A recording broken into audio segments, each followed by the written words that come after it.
میں ڈاکٹر فرد خان آج میں آپ لوگوں کے سامنے مسلم قوم کی اکثریت کی جو موجودہ حالات ہے اس پر کچھ اپنی غور و فکر کی روشنی ڈالنا چاہتا ہوں۔ جیسا کہ ہم سب لوگ جانتے ہیں کہ کسی بھی سماج کی ترقی، اس کی خوشحالی اور اس کی کامیابی ناپنے کے 3 پیمانے ہوتے ہیں۔ پہلا پیمانہ ہے سماجک پیمانہ، جس سماج کے اندر لوگوں کی اکثریت جتنی زیادہ بنا بھید بھاؤ کے، آپسی بھائی چارے کے ساتھ، آزادی کے ساتھ ایک متحد ہو کر ایک ایکتا کے اندر جیسے رہے گی، وہ سماج اتنا ہی زیادہ مضبوط ہوتا ہے۔ اور جس سماج کا ہر شخص جتنی زیادہ سے زیادہ اپنی سماجک ذمہ داری نبھائے گا، وہ سماج اتنا ہی زیادہ مضبوط ہوتا ہے۔ اور جس سماج کے اندر سماجک برائیاں جتنی کم ہوں گی، ظاہر سی بات ہے وہ سماج اتنا ہی زیادہ مضبوط ہوتا ہے۔ دوسرا پیمانہ ہے سیاسی پیمانہ، جو یہ طے کرتا ہے یا یہ دکھاتا ہے کہ اس سماج کے اندر ہر انسان کو عدل اور انصاف کتنا زیادہ مل رہا ہے۔ تو جس سماج کی بھاگیداری، جس سماج کی نمائندگی ایکٹیو پالیٹکس یا موجودہ راجنیتی کے اندر جتنی زیادہ ہوگی، وہ سماج اتنا ہی زیادہ مضبوط ہوتا ہے۔ اور تیسرا پیمانہ ہوتا ہے مالی پیمانہ، جو ہے بہت ہی اہم پیمانہ ہے۔ جس سماج کے اندر روزگار زیادہ ہوں گے، ظاہر سی بات ہے وہ سماج اتنا ہی زیادہ مضبوط ہوگا۔ جتنا کاروبار اچھا ہوگا، وہ سماج اتنا ہی مضبوط ہوگا۔ جتنی زیادہ نوکریاں ہوں گی، وہ سماج اتنا ہی زیادہ مضبوط ہوگا۔ اور جس سماج کے اندر ایک مضبوط شخص اپنے سے کمزور شخص کا، کمزور انسان کا جتنا کم شوشن، ایکسپلوٹیشن کرے گا، وہ سماج اتنا ہی زیادہ مضبوط ہوگا۔ لیکن موجودہ حالات کے اندر اگر ہم اپنی قوم کی اکثریت کو دیکھیں تو اس کے بالکل الٹا ہے۔ سماج کا سسٹم تانا بانا سب ختم ہو چکا ہے۔ ایکتا، بھائی چارے کی کمی وہ آسانی سے دیکھی جا سکتی ہے۔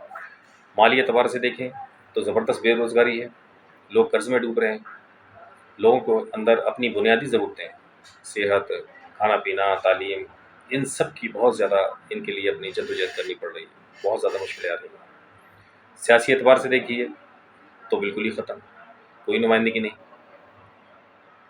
تو میں کوئی یہ بات اپنی کوئی من گڑنت یا کوئی اپنی من سے بات نہیں کر رہا، بلکہ یہ پچھلی سرکار کی جو سچر کمیٹی کی رپورٹ ہے، اس نے اپنا پورا ڈاکومنٹیشن دیا کہ مسلم قوم کی اکثریت کی حالت، چاہے وہ سماجی پیمانے پر آپ دیکھ لیں، چاہے پولیٹیکل میجرمنٹ پہ یا سیاسی پیمانے پر آپ دیکھیں یا مالی اعتبار سے آپ دیکھیں، تو سب سے زیادہ بدترین حالت کے اندر مسلم قوم ہے۔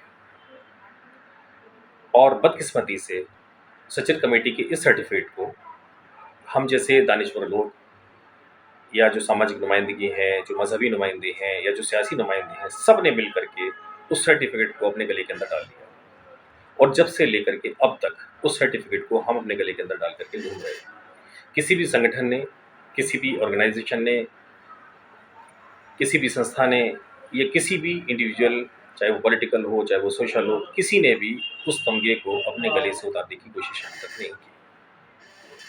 جب اس کی مسلم قوم کی جو بدترین حالت ہے، جب اس کی وجہ جاننے کی کوشش ہوتی ہے، چاہے وہ سماج کے اندر ہو یا سماج کے باہر ہو، تو وجہ ایک ہی نکل کر جاتی ہے کہ مسلم قوم کی اکثریت کے اندر ایک تعلیم کی کمی ہے، مسلم قوم کی اکثریت جاہل ہے۔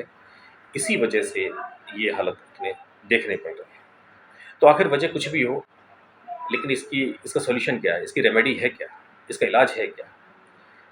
تو اس کا علاج یہ کی ہے کہ کسی بھی طرح سے سماج کے اندر ایک تعلیم کے لیے ایک جاگرکتا پیدا کی جائے، لوگوں کو تعلیم کے لیے موٹیویٹ کیا جائے، کیونکہ ایک غریب پریوار یا غریب سماج کے پاس میں اپنی آگے کی جنریشن میں دینے کے لیے سوائے ایجوکیشن کے علاوہ کچھ نہیں ہے۔ بھائی جن کے پاس پیسہ ہے، جن کے پاس کاروبار ہے، جن کے پاس فیکٹری ہیں، کمپنیز ہیں، ظاہر سی بات ہے وہ تو اپنا اس کو ٹرانسفر اپنی آنے والی پیڑھی میں ٹرانسفر کر ہی دیں گے، لیکن غریب کے پاس کچھ نہیں ہے اور میجورٹی بہت غریب ہے۔